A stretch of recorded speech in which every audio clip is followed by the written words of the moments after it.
Baik, bismillahirrahmanirrahim. Assalamualaikum warahmatullahi wabarakatuh. Selamat malam rekan-rekan semua. Kembali bertemu dengan saya, Bayu Sujatmiko, dalam materi Landas Kontinen.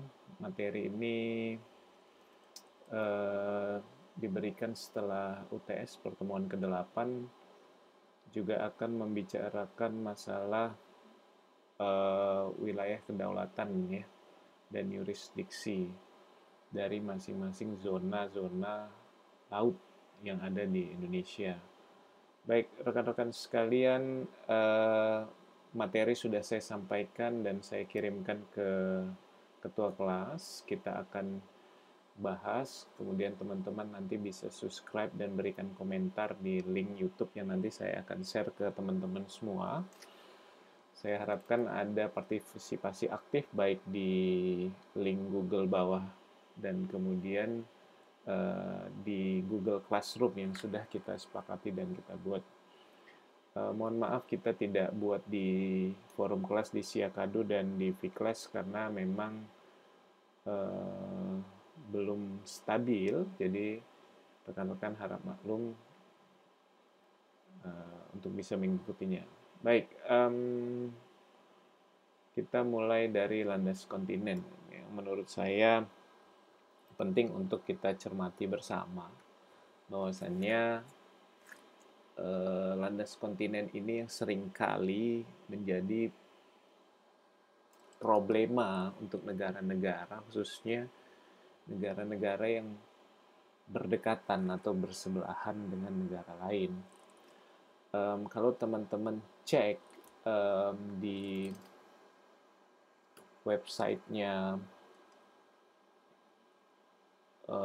ITLOS ataupun ICG, teman-teman bisa mendapatkan beberapa kasus yang berbicara masalah continental shelf itu sendiri. Pernah ketika Nusa Tenggara, mohon maaf, ketika Timur Timur merdeka, salah satu perjanjian Gap Timur itu menjadi problema yang sampai hari ini pun masih menjadi eh, menjadi concern untuk Timur Timur terhadap Australia yang konon katanya punya permasalahan yang sangat krusial untuk diselesaikan seperti itu ya. Jadi teman-teman bisa cek nanti di itlos.org, di situ Anda teman-teman bisa juga menemukan beberapa kasus laut yang berkenaan dengan uh, landas kontinental. Teman-teman yang seperti saya sudah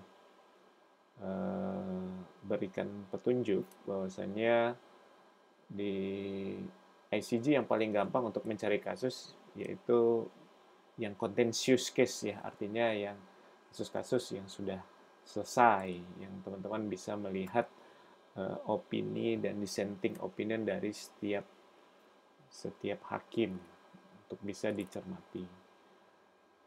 Di ITLOS juga teman-teman bisa melihat beberapa kasus yang sangat menarik yang sebelumnya dibahas, dan kemudian teman-teman juga bisa mempelajari bagaimana mekanisme penyelesaian yang nanti kita akan bertemu di materi ke-11 atau ke-12 ya, kita bicara penyelesaian sengketa laut. Nah, di sini juga ada bicara contentious case, jadi teman-teman juga bisa melihat apakah kasus-kasus ini menjadi sangat penting untuk kita bahas. Nah, Anda bisa melihat ini ya, kurang lebih ada 29 kasus yang diselesaikan oleh ITLOS. Kalau ICG banyak sekali untuk bisa kita cermati. Baik, kembali ke landas kontinen. Jadi teman-teman bisa melihat landas kontinen ini sebagai suatu daratan, tetapi tempatnya saja yang beda. Ya. Kalau kita melihat landas kontinen ini, pastinya kita berpikir bahwa kurang lebih bentuknya seperti bukit. Nah, tapi ada ketentuan sendiri di UNCLOS. Saya harap teman-teman bisa baca UNCLOS yang nantinya kita akan bedakan bagaimana sebenarnya urgensi dari Konvensi Jenewa, kemudian ada UNCLOS 82 yang sangat krusial membedakan antara continental shelf di tahun 58 dan continental shelf di tahun 82, khususnya untuk negara yang bertetangga.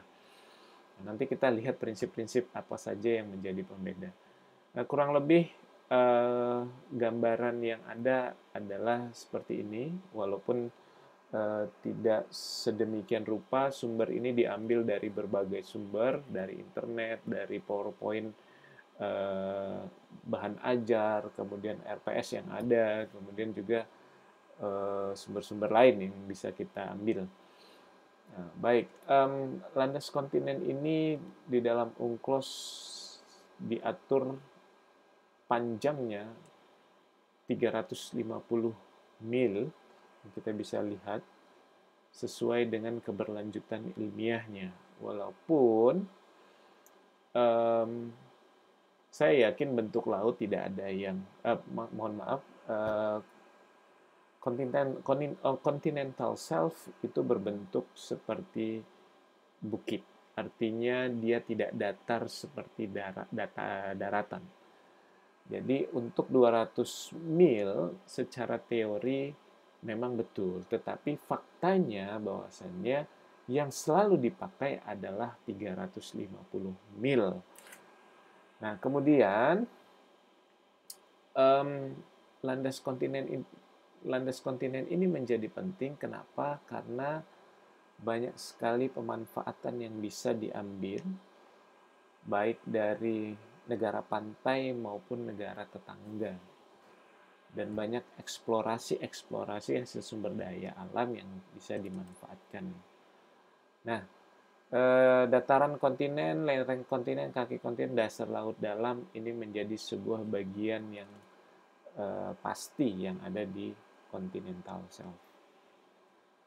Nah, di bab 6 di UNCLOS 82 di garis bawahi dasarnya adalah diukur sepanjang kelanjutan alamiah. Artinya daratan ini mengikuti lekuk geografis. Yang saya bilang di awal bahwasannya adalah pengalaman saya dan yang saya temui, tidak ada laut yang datar, kecuali memang laut buatan ataupun memang terbentuk karena memang dataran pantainya panjang, seperti itu. Tapi yang sepengalaman saya, yang saya temui adalah landas kontinental ini berbentuk tidak beraturan, artinya ada palung lautnya, kemudian ada bukitnya, ada lerengnya. Kalau teman-teman sering melihat di sepanjang Pulau Sumatera sebagian barat, banyak sekali lekuk-lekuk pulau yang, maksud saya lekuk-lekuk landas kontinen yang langsung menjorok atau berbentuk palung laut, artinya sangat dalam sekali gitu ya. Kalau Anda lihat Laut Jawa, kemudian Anda lihat Selat Karimata, artinya dia adalah laut dangkal, seperti itu. Tapi kalau Anda melihat bagian utara, maksud saya bagian barat dari Sumatera, kemudian bagian selatan dari Pulau Jawa, ini berbentuk palung laut. Nah, yang kita lihat juga di perbatasan di Laut Timur, di celah timur ini, juga laut dalam. Yang kemudian nanti kita akan bicara banyak tentang Blok A dan Blok A, B, C sebelum Timor Leste merdeka. Nah, kita melihat juga di daratan benua Australia juga banyak sekali laut dangkal. Nah, ini yang akan banyak kasus nanti di Jenewa 58 dan di UNCLOS 82, ini menjadi dasar dari perjanjian celah timur yang dilakukan oleh Indonesia. Nah, ini kita bisa lihat ya di sini. Jadi teman-teman harus bisa melihat peta ini secara keseluruhan dan juga bisa membayangkan, karena belajar hukum laut kalau tidak bisa membayangkan ataupun melihatnya susah sekali untuk bisa kita mengerti. Baik, kembali ke landas kontinen di bab 6. Di sini tertulis 350 mil dari garis pangkal, ini maksimum jarak ya. Jadi kemudian setiap negara diwajibkan memberikan sumbangan kepada otorita dasar laut. Nah, ini International Seabed Authority ini teman-teman bisa coba kita googling di ini sebuah badan atau sebuah organisasi yang kira-kira tugasnya apa ya gitu. Nah, ini saya pikir teman-teman harus bisa kritis melihat sebuah permasalahan. Jangan langsung percaya saja apa yang dibilang oleh dosen ataupun siapa saja. Gitu. Jangan terima-terima saja. Artinya Anda bisa search, ini authority bicara masalah apa sih hak dan kewajiban. Nah, yang seperti saya sudah jelaskan adalah referensi Anda hari ini adalah official website ya. Jadi teman-teman bisa melihat tugas dan tanggung jawab dari ISA ini apa, seperti itu ya. Teman-teman bisa melihat di sini legal instruments-nya, kemudian aktivitasnya, kemudian apalagi sampai bicara masalah apa nih, banyak sekali ya teman-teman kalau mau ikut di LSM atau organisasi-organisasi yang berkecimpung, ini sangat bagus sekali buat teman-teman. Nah, di setiap sesi 26 sesi ke-26 2020 ini kita bisa tahu dia bicara apa saja ya, seperti itu. Nah, kemudian teman-teman banyak sekali informasi yang bisa kita ambil seperti ini. Jadi tidak hanya teori yang kita bisa pelajari, tetapi teman-teman juga bisa searching ya.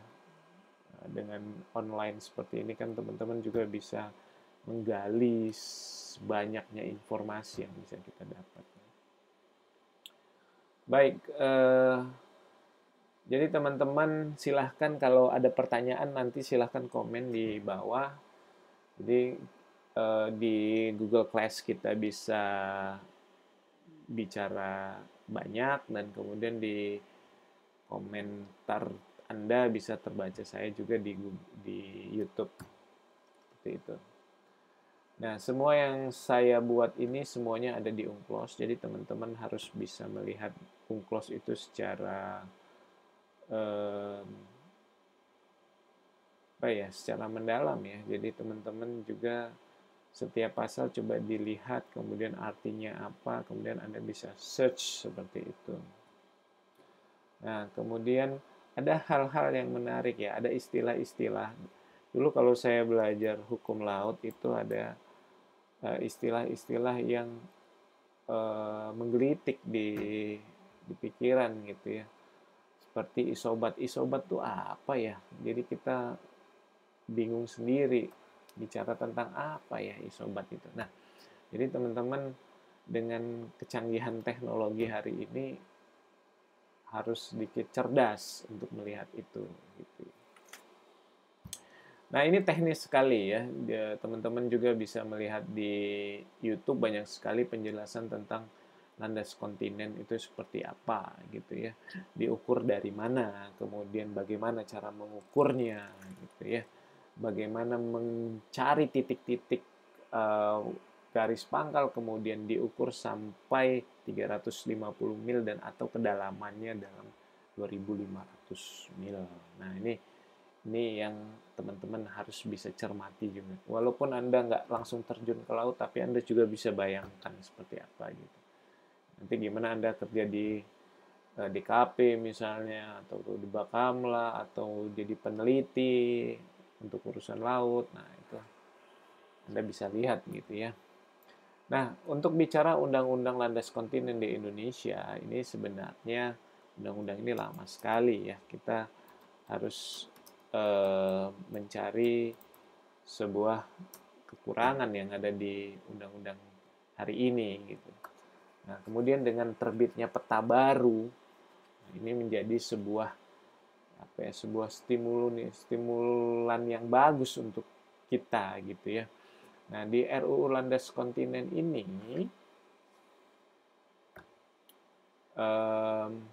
mohon maaf ya. Nah, di urgensi revisi Undang-Undang Landas Kontinen ini yang seperti kita lihat adalah kalau teman-teman cari itu banyak sekali yang memang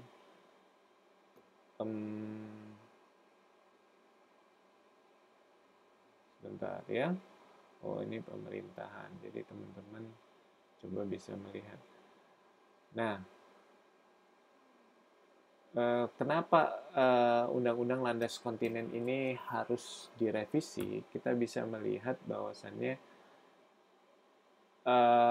banyak hal yang bisa kita manfaatkan gitu ya untuk bisa kita cari apakah yang menjadi kekurangan gitu. Salah satunya adalah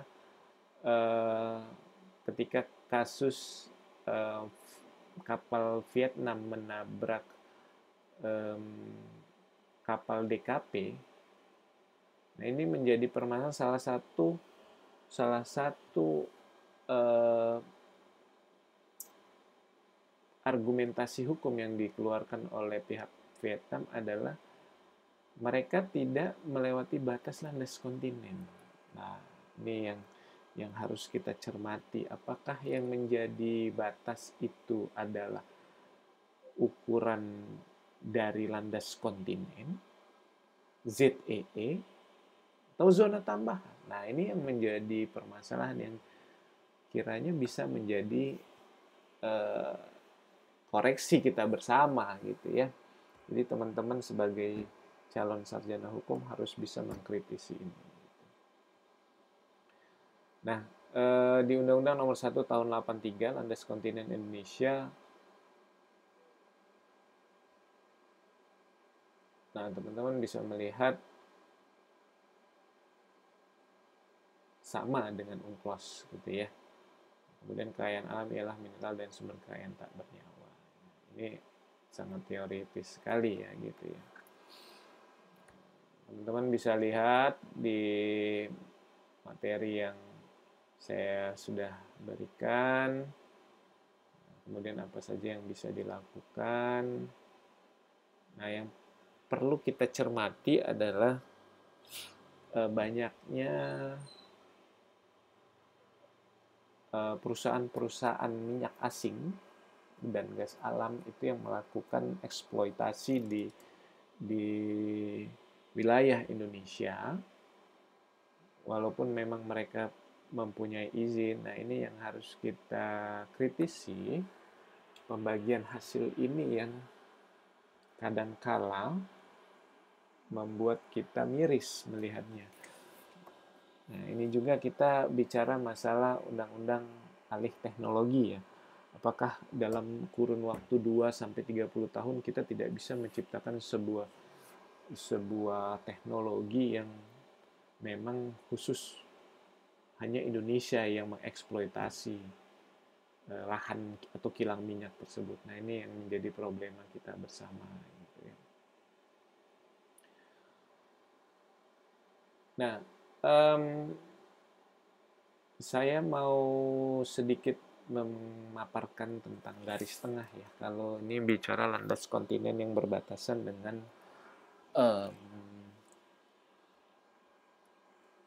negara-negara tetangga. Nah, garis tengah ini memang dimiliki di Jenewa 58, juga ada di UNCLOS 82. Nah, kalau kita melihat, nanti kita melihat ada perbedaan yang sangat mencolok di 58, atau kita langsung ke... Nah, kalau kita melihat di pasal 6 Jenewa 58, unsur yang pertama itu sama.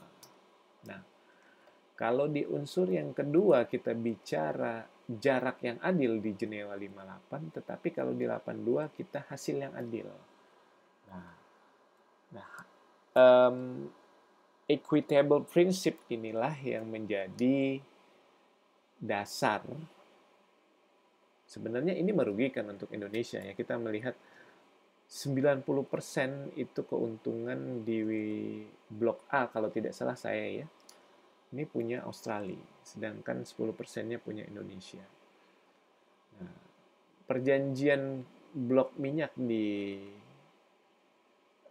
celah timur, walaupun secara teknis proses pembagiannya saya tidak terlalu mengetahui, tetapi dalam hal equidistance ini sangat jauh sekali kalau Anda melihat teman-teman melihat peta yang ada di celah timur tadi. Artinya di sini kita melihat jarak saja ya di dalam peta ini, jarak antara Timur Leste dan laut dalamnya yang berwarna biru ini jauh dekat sekali gitu. Jadi kalau teman lihat benua Australia ini, ada negara Australia ini jauh sekali nih laut dangkalnya gitu. Kalau kita bicara landas kontinen mungkin di 200 mil dia akan berhenti di laut dangkalnya gitu dan tidak ada apa-apa. Nah, baru ketemu di laut dalam celah timur ketika Timor Leste belum merdeka ya. Itu masih kepunyaan Indonesia. Nah, ini kita melihat sebuah jarak yang tidak adil. Tetapi kalau memakai prinsip dari UNCLOS 82, kita bicara equitable. Artinya tidak bicara persamaan jarak, tapi kita bicara hasil yang adil. Nah, kemudian di prinsip yang ketiga adalah azas manfaat. Kalau di prinsip di Jenewa 58 adalah special circumstances, walaupun memang bisa diartikan sebenarnya special circumstances ini adalah pemakluman. Artinya kalau di UNCLOS 82 itu kita bicara keberlanjutan alamiah ya gitu ya. Kalau di kasusnya di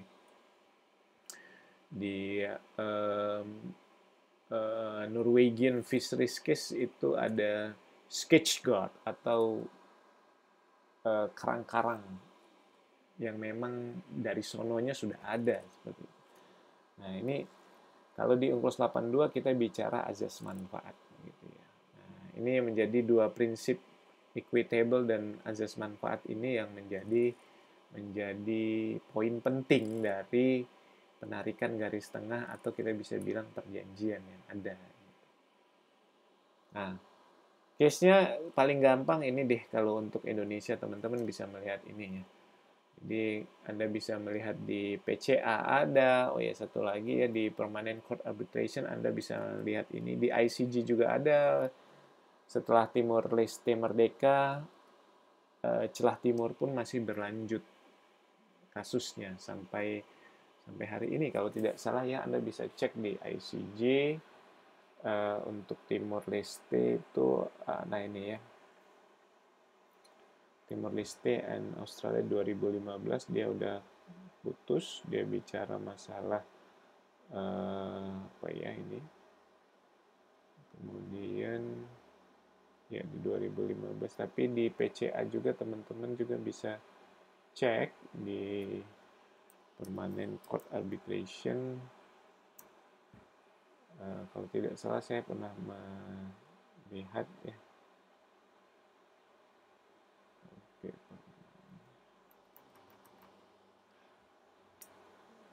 Pernah juga case ini dibahas di PCA gitu ya.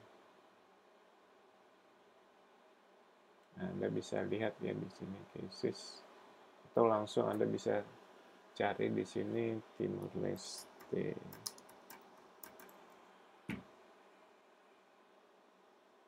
Nah, teman-teman bisa melihat ya arbitrase yang dilakukan oleh